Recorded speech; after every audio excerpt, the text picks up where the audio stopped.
Welcome back to the Iron Insight. Thank you for starting your week off right with the Iron Insight every Monday morning at 4 a.m. I'm Bryn Welds. And I'm the co-host, Andrew Nichols. Mr. Ty Linker, Mr. Pipe Welder, how are you doing this morning? I mean, I would say pop liner, but I'm doing great. Hungover, but second time's charm. Here, sorry, I got Well, distracted. well, what's the difference? Well, what's the difference between a pipe welder and a pipe liner? For those that don't know. um, there ain't nothing finer than a pop liner, they say. But I guess the biggest difference is I own all my own stuff. Like I own the welding truck, I own the weld machine, and all the tools that like in a plant that a fitter would carry. I carry all that stuff in my pickup. Um, Really, the biggest difference is them guys work 84 hours a week because most time that works 7/12s, and I work 60 hours a week, and the pay's about the same that way. Um, the biggest difference is that I own all the stuff to do the job, and they show up and all the equipment's there, so to speak. They show up with well-new gloves most of the time. Maybe they got a certain pair of pliers or a drill to sharpen tungsten, but uh, yeah, and pipe liners, like we lay green pipe, and pipe welders tend to just weld bare pipe in plants. Well, makes Or sense. it's a roundabout thing. I don't know. I don't get into the whole. I don't know if y'all listen to my podcast with T-Bird or not, but I don't get into the whole plant hand, pipe liner, all that junk. I mean, we're all welders at the end of the day. I don't. It makes no difference what anybody does. It's everybody's out here trying to feed their families. I know that, and that's at the end of the day, I'll help anybody or anyone to try to accomplish them goals as long as they're not one of them prima donna fellas. I don't do well with that.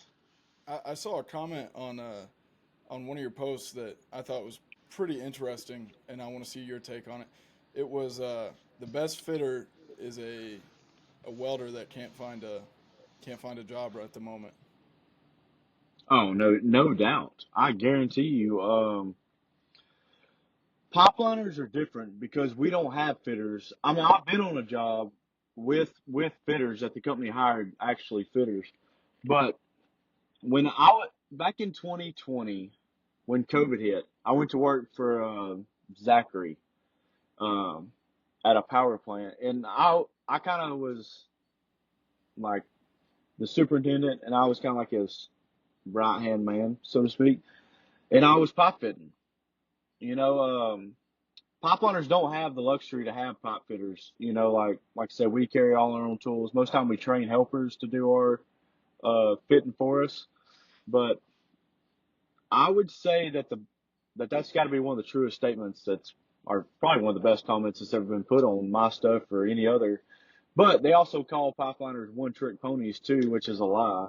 Um, and, people say a lot of things because they're ignorant to the situation. They don't know. All they know is their side of it, and they can't see the other side of it.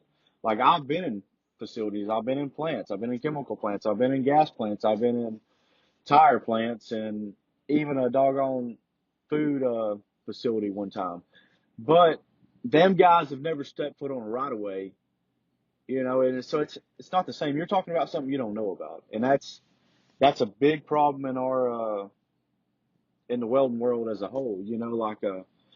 Like me and you was talking yesterday morning, Brian. Like you're like, well, I do this, and that's interesting to me, because it's something different. It's aerospace has always been kind of interesting thing to me. But you said you also do car molds and stuff, which I found interesting too. It's people get too caught up in pipeliners or specialty welders or combo welders or blah blah blah MIG welders. Everybody gets caught up in that stuff too much. I mean, all, to end that debate right now, the best welders on the planet are pipeliners from the state of Texas. We had this. Oh man, I gotta clip that and put that Yep, you gotta next to clip this it. the Yep, clip with Welds by Zen yep. because one of our earlier guests, Welds by Zen, his name's Ben Danielson from Arizona. Well, he's not from Arizona, but that's where he works.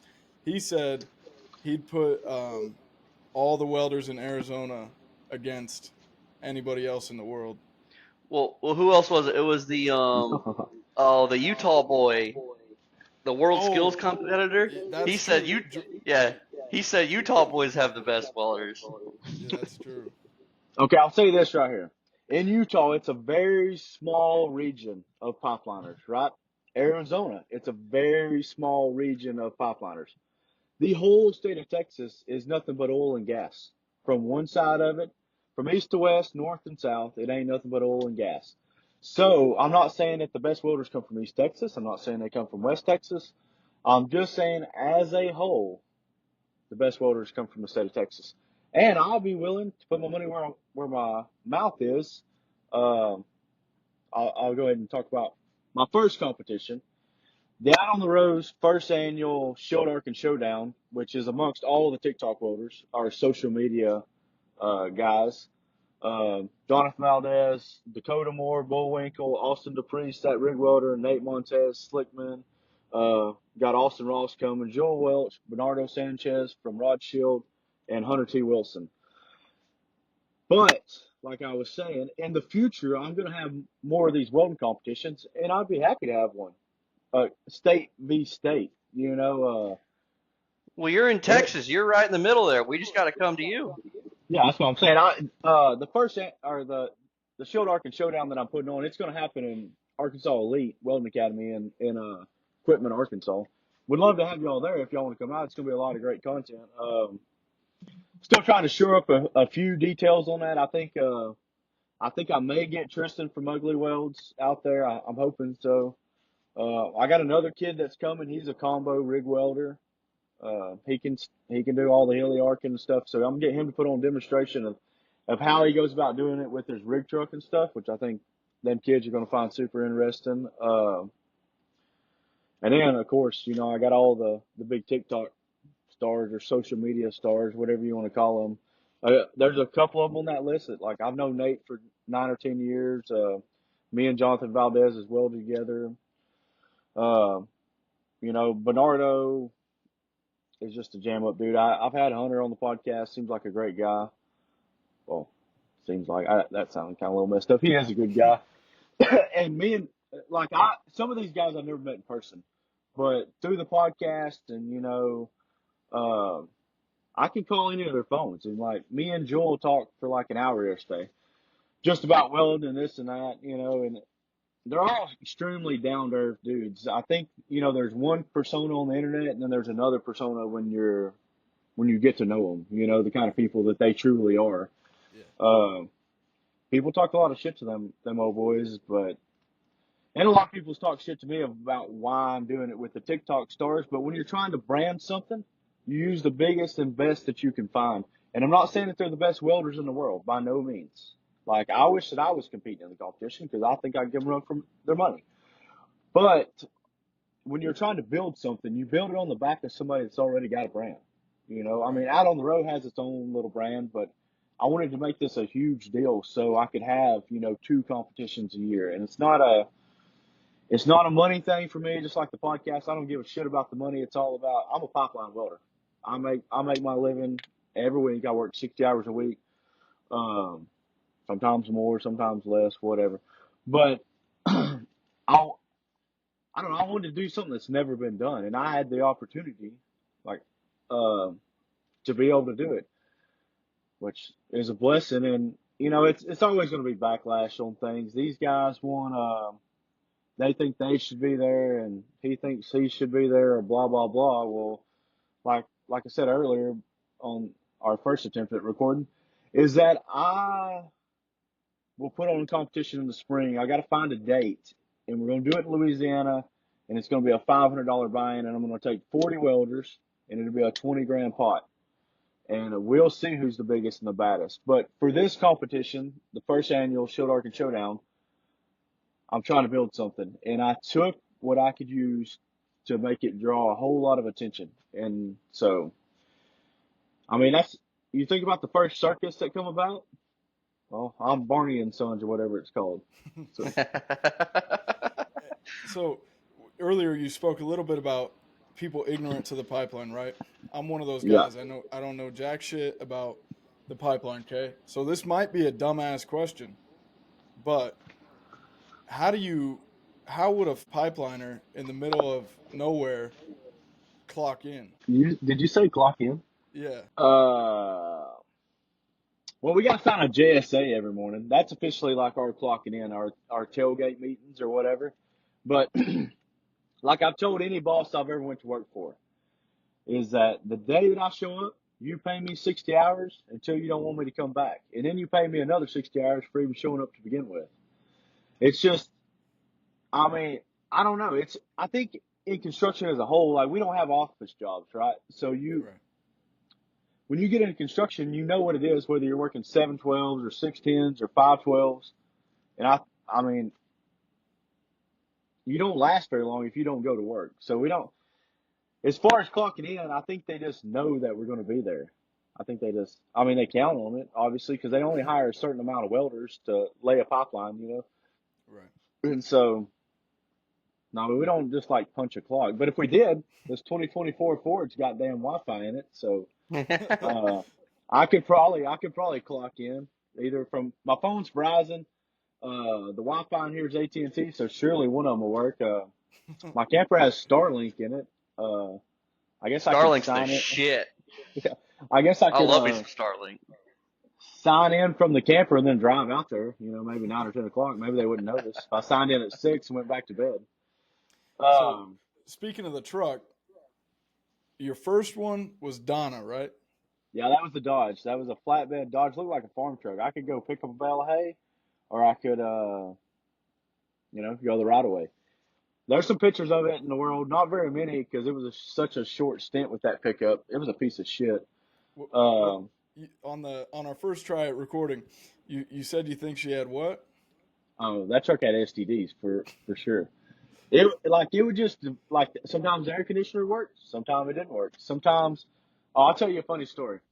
Right before I got rid of that pickup, I had the flatbed on it and everything, and I had a helper helping me named Josh King. Me and him went out to Mentone, Texas, and we was driving back, and we was hitting all these bumps. And I was like, damn, the shocks are wore out on this truck because I kept hearing this thud, thud, thud. So we get back to Monahans, Texas over there, and I go to the O'Reilly's and I buy 4 shocks for this truck, right? And we get to the camper and we put them all on. And I get in the truck and I back it up and I don't know what I was even doing, but I backed it up and I pulled it forward and I heard that thud again. And I'd be a MFer that the rollout wheel in the back seat was bouncing on the bracket at the bottom of the thing. So I wasted like $500 on shocks that I didn't even need, but I thought they was tore up. But I got rid of that truck about probably 2 weeks after that. Because man, the brain box in that truck, I don't know what was wrong with it. When I went to trade it in, it wouldn't even start. Like I had to borrow their jump box. That's a whole nother story in itself about how it wound up. I wanted a Ford, but my ex-wife didn't want to pay for a Ford. She wanted she found this Chevrolet down by Houston, Texas. It was cheap, had like 11,000 miles on it. But all my buddies was swapping to Fords. I wanted a Ford bad, but they pissed her off at the Chevrolet house, so she went to the Ford house, and we wound up with Betsy, my second truck, and I miss that truck every day.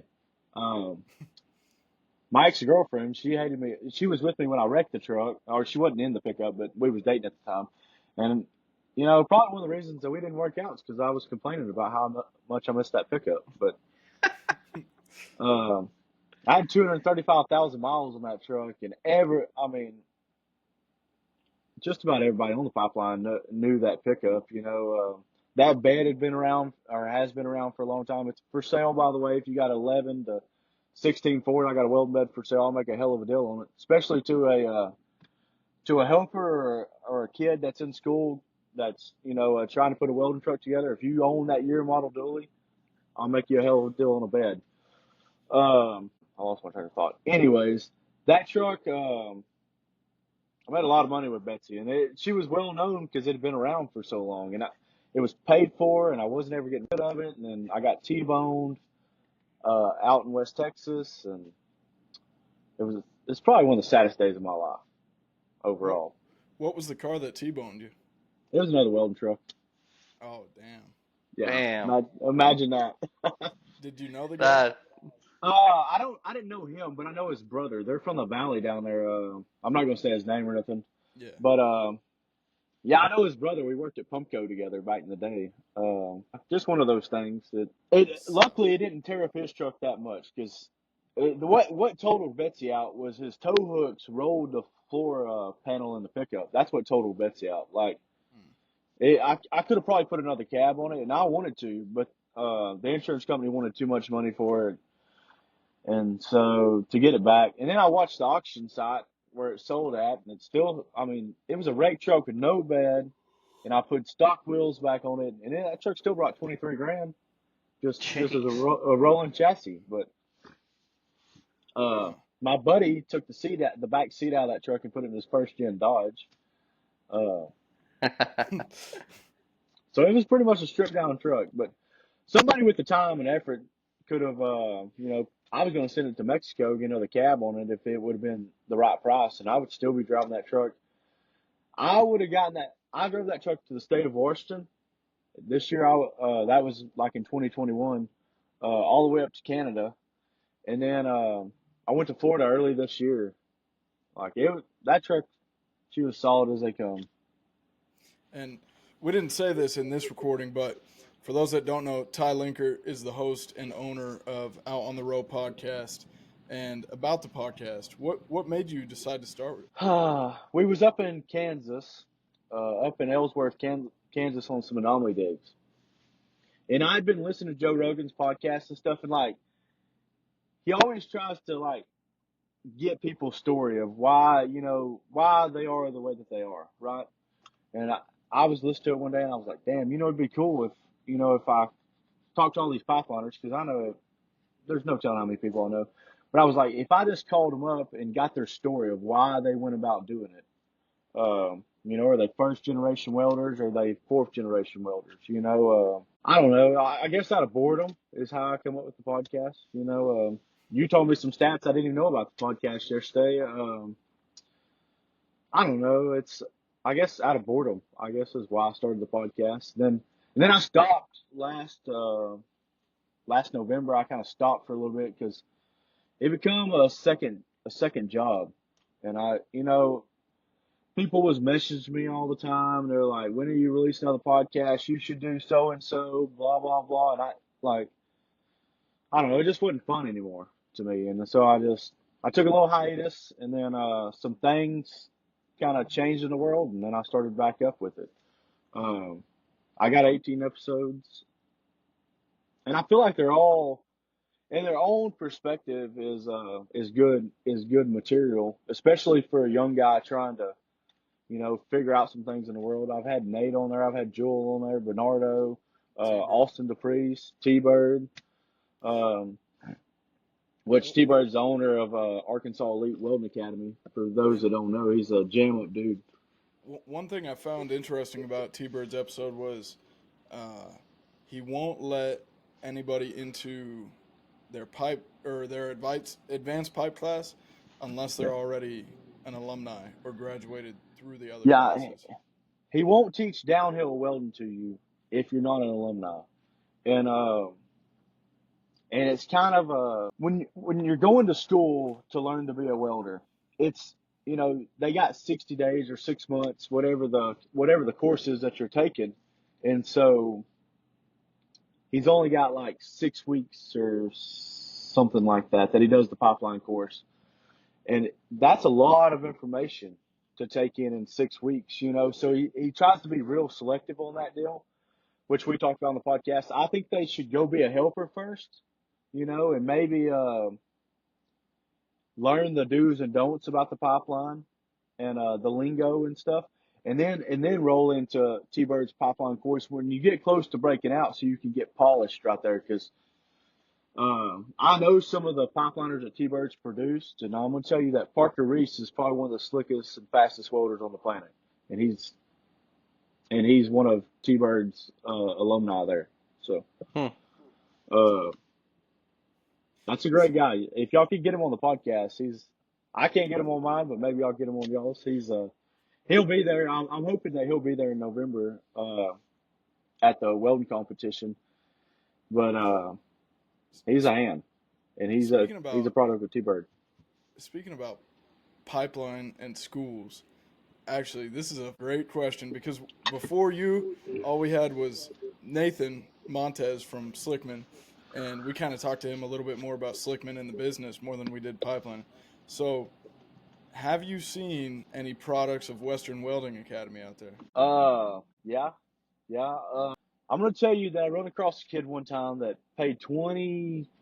I think at this time it was like $22,000 to go to Western Welding Academy, and something I don't know the exact dollar amount, so I don't want to be a liar and Yeah. say something there, but the kid's like, I got this and I got that, and I learned this and I learned that. But when it come down to being a pipeline helper, he didn't know shit.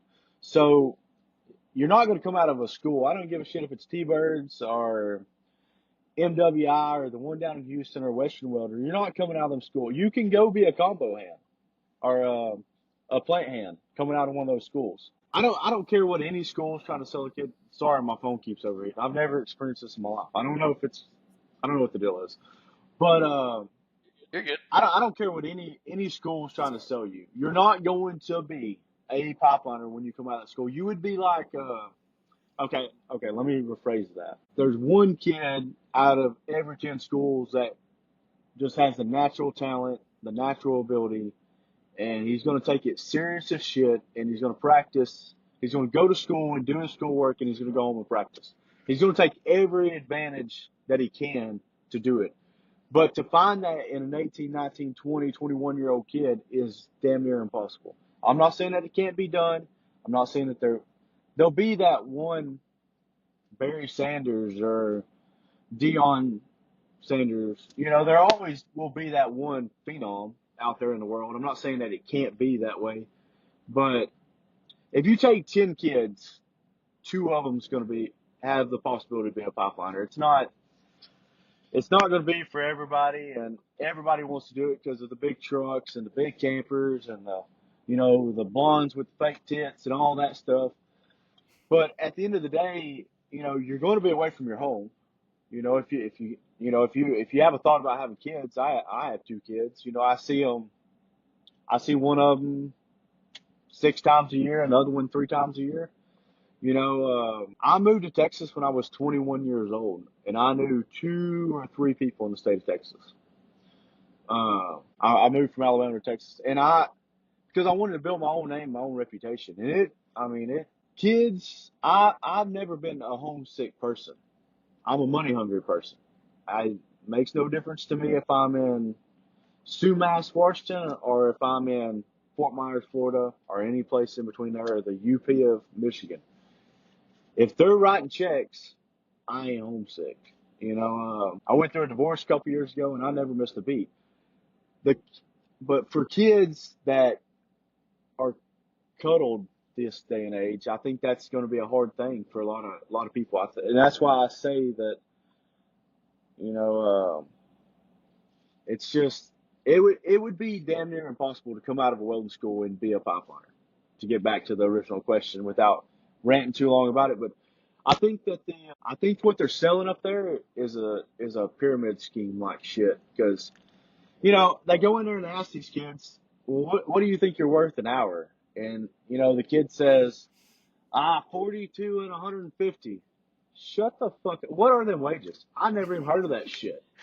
I mean, like they're just making up numbers. Fuck, I could do that too. I wish they put it on my check when I made up numbers, but they don't. The real world is pipeliners are you're gonna make 36, 38, 40, 42, 44, maybe 50. That's on your arm. The truck's gonna be 15, 16, 17, 18, or to $22 an hour like the 798 pays. That's that's for your pickup. That's tax free money. Then your per diem is going to range from 100, and I've made upwards of 150 a day per diem. Sometimes it's 6 days or days work. Sometimes it's 7 days. That is the reality of being a rig welder. In a plant, if you're a plant hand, you're going to make in the 30s, possibly the 20s, and anywhere from 75 to $200 a day in per diem. Now, them guys don't have the responsibilities. Like I carry high dollar insurance. I have a welding machine. I have maintenance on a diesel pickup. I own a fifth wheel. Uh, but I feel like that Tyler Sassey's probably gonna sue me for this, but I feel like they're fucking scam artists up there, and I don't give a shit. They got one good person there. I'm not gonna say his name, and that's I talked to him the other day, and I we have mutual friends that really like that guy, and I would love to have him on my podcast, but I don't think he could ever do it. Yeah, I they're selling something that's not a reality up there. Uh, I hate to say it, but the shit that they're putting on TikTok is a joke. Our social media. Have you thought about reaching out to Mr. Tyler Sass to bring him onto the welding competition? That's I a don't good think he would idea. do it. That's a I don't think he good would either, but idea. fuck, it would be worth a try. That is Uh, a fucking good idea. You want to hear another one? I don't want to poke the bear or anything, but do you know who Slag Slinger is? Let me tell y'all a story about old Slag Slinger. Boy, Bring it let me on. tell y'all a story about this motherfucker. And I'm sorry if this is a kids friendly podcast, but I have a terrible mouth. It's not. Nope, let her rip. All right. That fella, I wanted to have him on my podcast, right? He's a welder. And like me and Brian talked about yesterday, is I kind of limited myself, so to speak, with calling it out on the road, right? Because you think about the R.O.W, blah, blah, blah, pipelining. But, like I told Brian too, it's my fucking podcast and I can do whatever I want to do. I can interview whoever I want to do. So, I reached out to Slag Slinger and I said, hey, bro, it was on TikTok. And I said, hey, brother, I got this podcast called Out on the Road. I would love to have you on there to talk about the way that you do your business, your contract stuff that you do, seem like you got it going on. No response. I was like, well, hell, there goes that deal. I waited about 3 or 4 weeks. I wrote him back. And I said, hey, man, I've had Bernardo Sanchez. He's a business owner. I've had Nate Montez. I've had blah, blah, blah on the podcast. Would love to get you on the podcast. That guy wrote me back and said, how did you word it the first time? I have no interest in being on your shitty one-trick pony fucking podcast. I'm not going to discuss my wages and how I go about my business on your podcast. And I said, well, fuck you. And he said, he wrote me back and he was like, you have 3,000 followers. So he called me a nacho eating toolbox. And like, I didn't even get a rebuttal on it because he blocked me. Well, then my old helper, Clay, he's now a welder. So I've done things that Slag Slinger can never do because I've got like 7 welders in the world. But I got on Clay's TikTok one day and he had posted about there not being moisture in the pipe. And he was heating it up he was like, when you heat it up with the torch, it comes out of the torch tap or whatever. And I was like, I'm not going to say it. Let me rephrase it. I said, you're a dummy MFer because why does pipe rust then? If steel don't hold moisture, why does it rust? Ooh, that's a fair point. Like, that's the dumb. And there was like, I don't know, like 200,000 people or some shit like that fucking TikTok post. And they're all believing that bullshit. Carbon steel is a porous metal. It means it has pores in it. Moisture, when you take a weed burner, I've never seen a blue flame produce moisture. So you think a weed burner or cutting torch, that's like 1,700 degrees. So how is there moisture in that? It just don't make no fucking sense to me. But carbon steel holds moisture. There's a reason why it rusts. There's a reason why, mill scale is created through oxidation, which is a form of moisture. So, it's the stupidest fucking thing I've ever heard. I mean, I don't know. I'm no chemist. Like, I'm a pipeline welder, but I know that I know that you heat the pipe up for a freaking reason. I'm going to pull this back down. I work with these tool makers and mold builders that are way smarter than me. And I asked one the other day. Well, he's like the main welder for the mold repair because he's fucking good with the stationary laser welder that you look through a microscope with, and he knows metallurgy way better than I do because they're running all kinds of hardened shit and shit like that. So I asked him the other day, and he thinks it could be a little bit of both. I don't know metallurgy all that well, so I don't know. I mean, I don't have a stance on it. he's got to be smarter than me, I'm sure, but it could be a little bit of both. But I mean, I know that oxygen, right, holds some moisture in it, but Right. when you put acetylene to it, I don't see how it can still hold moisture in it. But like I said, I'm no chemist. I ain't never even tried to, make shake and bake. But I think that he sells some misinformation, like Tyler Sassy at Western Welder. I think maybe they're in cahoots together. I don't know. They're both full of shit. I do know that. Uh, but that guy, I would have loved to have him down there at the competition just to do what he does. I think that he's a very good explainer. I think he's full of shit, but I think that he's very good at explaining why he's doing what he's doing. I hadn't seen one of his videos in a long time. I've been blocked probably a year now. Um, but I think like when I remember one time he was building like this little lean-to on a barn, and he was talking about the pitch and stuff, and I thought that was good information. I thought him calling me a nacho eating toolbox was a little unfair because he don't personally know me. Um, but fuck that dude. At the end of the day, that's what I think. Fuck Slag Slinger. Well, fair enough. Uh, I don't know about Andrew's stance, but me personally, I have no experience in his job or your job, so I can't take a stance on this shit. But one thing is for sure, Andrew and I were having a blast watching the rivalry of stickers being made oh God. between him and Ugly Welds. Ugly Wells LLC Yeah. fucking murdered him. Yeah. I'm pretty sure he killed him. I haven't seen a response. I'm pretty sure he killed him.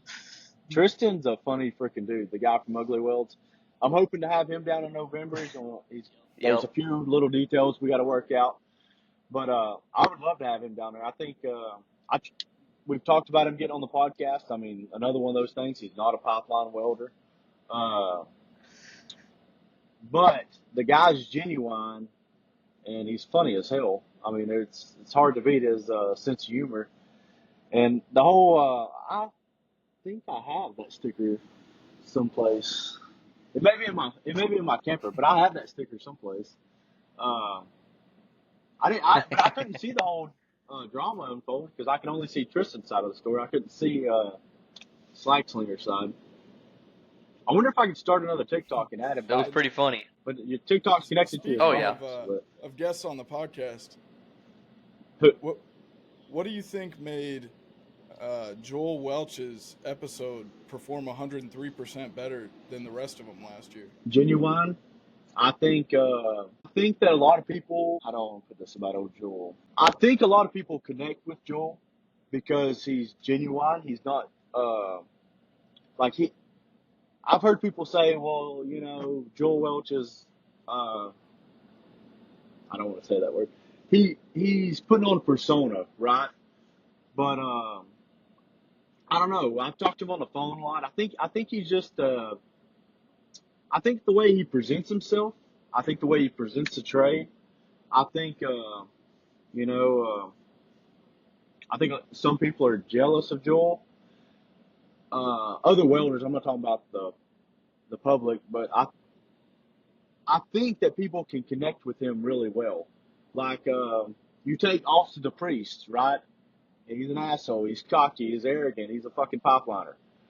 And you take Jewel, he may be arrogant, he may be cocky, but he presents himself different than how me and Austin would go about presenting ourselves. Like I'm not saying that Austin ain't professional when he's on the job, but I think people can just really connect with Joel. I think a lot of it's because he's genuine and how he presents himself. I think he tries to always be open and honest, and and in our conversation on my podcast and stuff, I feel like it's just because he's just a genuine person, and a genuine sells better than anything on the planet. That's why Nate has the followers he has. That's why that Jason Chason from Chase the Smoke. That's why he has the followers he has. That's why Jewel has the followers he has. Austin, Ross, Austin DePriest. Uh, I'm not gonna say that. Fuck that dude. But I think the more that you're open and honest and genuine, I think that's what connects. In a world full of people trying to, damn, Joel said this the other day. In a world of people trying to be somebody else, when you're yourself, it shines, more than anything in the world. So, um, and Joel's just himself, I mean, I know a bunch of people that can't fucking stand him. They're like, but, and like me having the competition, everybody's like, well, why would you have that guy? He's only been welding 2 years. Because that guy has 200,000 followers on TikTok, brother. You don't. Nobody wants to show up and see Joe Blow fucking weld a pipe. But I guarantee I can sell 200 Yeah. tickets to this event to see Joel Welch weld a piece of pipe and, let the little boys fangirl over him. That's a good ass point because I'll watch a whole Welch welding video and I have no desire to be outside and go weld pipe and do all that shit, regardless of the pay. That's just not what I want to do. And I'll sit there and watch a whole video. He's got this. Sometimes he'll post this guy. I think he said he was his mentor. His name's he calls him Ol Red.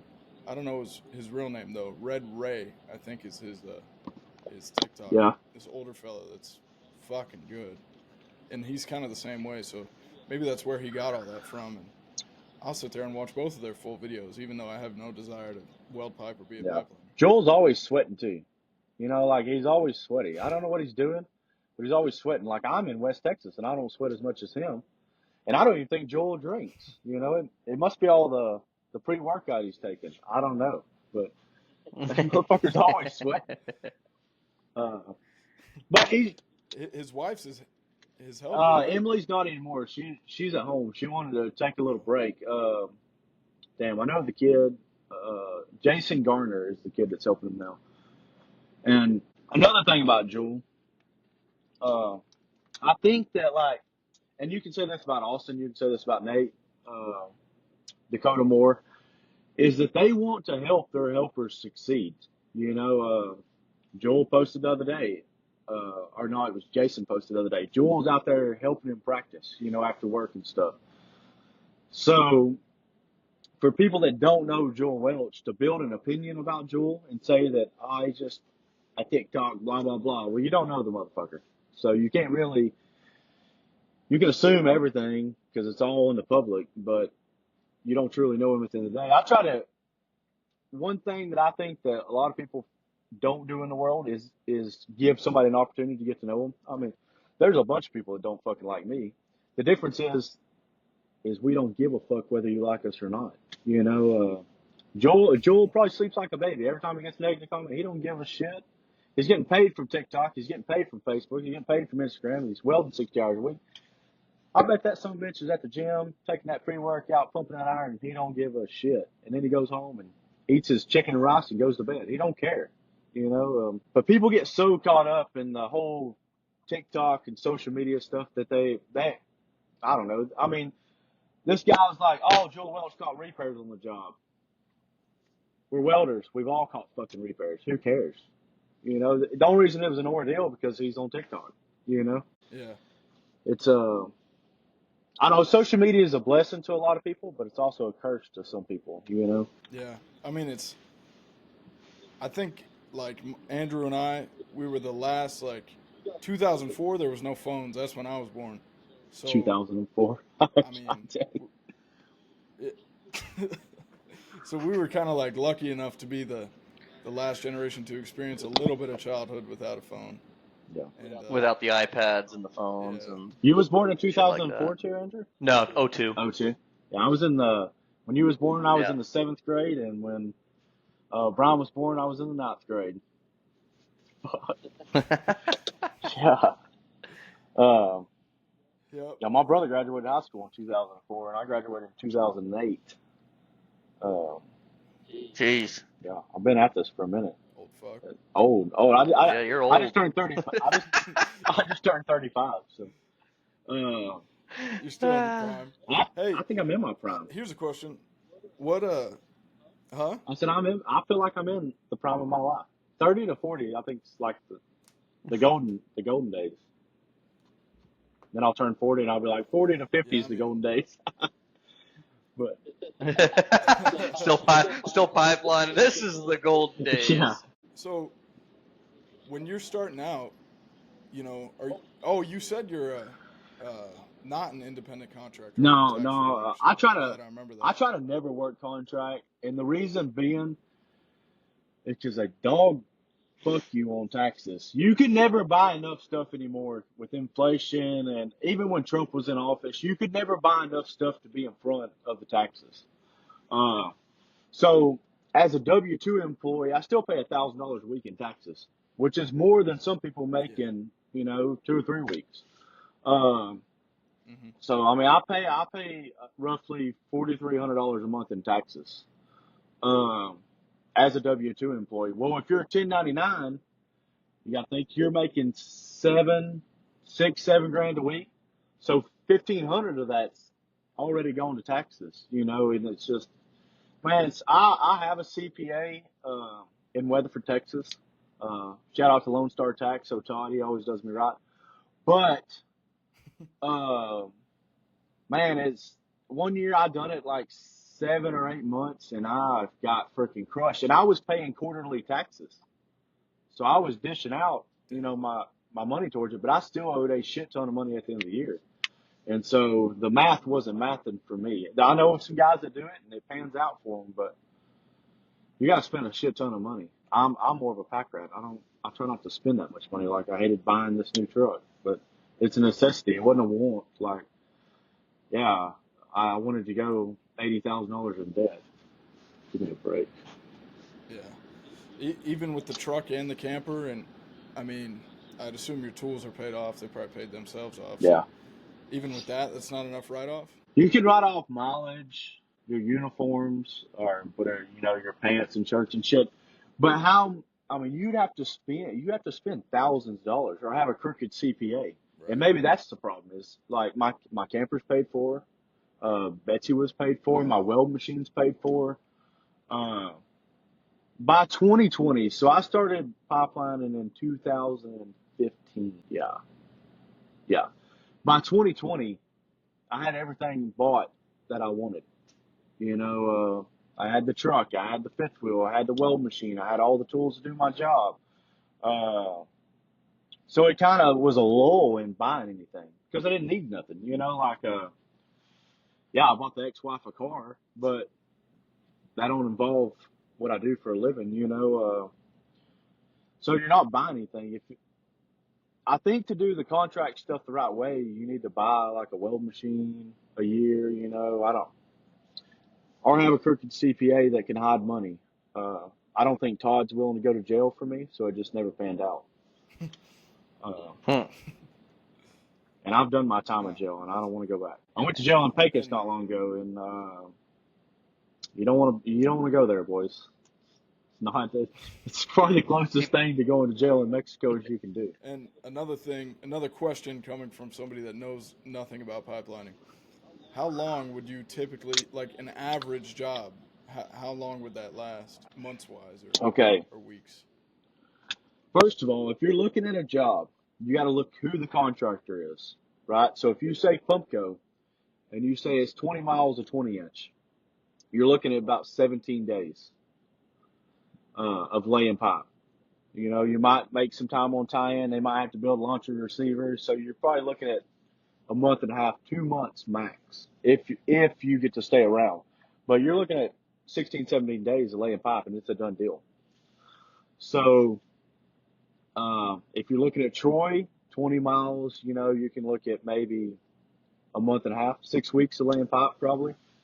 Uh, the typical job pipelining, you can't really say because you got to look at how many miles of pipe it is, what size pipe it is, the contractor, who's laying the pipe, what gas company it is. Are they going to have to hold the clamps 100%? That slows things down. There's a lot of variables in it. Your typical fab job would be 2 or 3 months, 4 months. Depends what size pipe, who the gas company is. There's a lot of variables in it. I don't ever ask how long the job is. I go to work for a certain, like, the well boss I work for now, I love to work for. I don't ask questions. I mean, it's construction. Hell, somebody could go out there and get killed tomorrow and they shut down the job. Or, they could strike a live line and run that company off the right of way. There's so many variables in it. So people get caught up in how long the job is. If you're a good welder, there's always work. Like I ain't missed a check that I didn't want to miss since fucking 2017 probably. The first couple of years is always going to be hard. And like, it took me a while to mature because you get this, when you break out, you're a big bad pipeliner and blah, blah, blah. And I burned a lot of bridges that way. And then when COVID hit and work slowed down, I really started honing my craft on fabrication and stuff. Luckily, I know some really good guys to help me out on that. And from that point till now, I mean, the only days I've been off is the days that I wanted to be off, or I didn't even want to be off. But when Betsy got wrecked, I was off for 5 weeks dealing with this, finding a truck to buy, and I don't know, I probably looked at 70 trucks before I bought one, and but if it wasn't for that, I still would have been working the whole time. As soon as I got my truck ready, I went to Alabama for a week to see my folks, and then I come right back and went straight back to work. So Hmm. you can't look at the What's job the thing procedure? or how long the job is to Yeah. decide on it because anything can happen. What's the procedure like for a pipeliner to go just drag up? What would they have to do? Fucking kick bottles off the truck. If you got bottles on your truck, kick them off. Say, we That's it. see y'all down the road, boys. Yeah, that's it. It ain't no walk to the office, dealing with HR. Sometimes it's a handshake, sometimes it's a fuck you, and they out of there. Did did you see that video that's blowing up right now? That guy with the little ukulele or whatever it was, and he goes up to the boss Oh that's in yeah, his yeah, truck, and yeah. yeah, That's funny. that's funny. I can't play an instrument, but if I could, that'd be a fun way to drag up, But I ain't drug up a job in fucking probably 3 years since I drug up my last job. But it is fun. But it ain't been 3 years. I drug up from K&K last year. Damn, I forgot about that. Uh, we was up in Minnesota, me and a buddy of mine, Dalton Hendricks, and we didn't want to be there. It was muddy as fuck. It was just a terrible job, poor supervision and stuff. Well, he gets us this job down in Oklahoma. Uh, we got to go. He didn't tell me that it was. He told me we was going to take a welding test. He didn't tell me it was like 7 fucking welding tests. So we get down there to the testing lab, and they're like, "Oh yeah, y'all are gonna do an X52 bell hole and branch, and then you're gonna do an X70 bell hole and branch." And I was like, looking at Dalton, I was like, "Fucking murder him over this." And then we had to take 3 sleeve tests. Fuck, it was a long couple of days, but uh, that's the last job I can remember dragging up. We didn't tell them shit. We just got in our trucks and left. Uh, So you were talking about the lingo earlier, and when you say a bell hole and a branch, that don't mean anything to me. What can you okay, explain what a okay, bell hole is? okay. A bell hole is just like 2 pieces of pipe at a 5G position. So horizontal, 9 inches of 12-inch pipe, 9 inches 12-inch pipe, and it can be 250 wool, which is kind of standard pipe's 375 wool. I know that everybody works off the schedules, in the world, but I don't know schedules. So I think that's schedule 80. I think this 375 wool is schedule 80. Uh, maybe not. Somebody will probably call me a dumbass for that. But in the pipeline, and like we don't say root, we say bead. It's just, and like in a plant they say coupons and we say pumps. It's just a different kind of way of talking. I don't know why it's that way. You think all welders would talk the same, but we don't. And a branch is Well, a 90% of them are in fucking Texas. yeah, yeah. I wish that there was like like they got the census for fucking the government or whatever they do. I wish that we could take a census on welders Yeah. and know where the welding capital of the world is. But a branch is something that you will never do in the field. It's an endurance test. It's got a 12-inch carrier pipe. Most of the time, they give you a 3-foot piece of pipe. So you saddle one. It's typically a foot, 13 inches. and then you put it on top of the other pipe, and you cut your hole out. Then it's just an endurance test. You flip it over, and then so the the thought of it is to do tie-ins or fabrication. So it's kind of like a restriction test, but not, because you're not really restricted. It's a way to, I guess, to just wear you out, so to speak. I mean, it's hard on a lot of guys. But it's something that you'll never do in the field. It's more like, do you really want it? Are you going to take the time to set it up the right way and all that stuff? Like, I'm a guy that just cuts them and cuts my hole and goes to fucking welding on them because I don't care. All these people get caught up in this and that. And I don't know. It's not that I don't care about getting the job.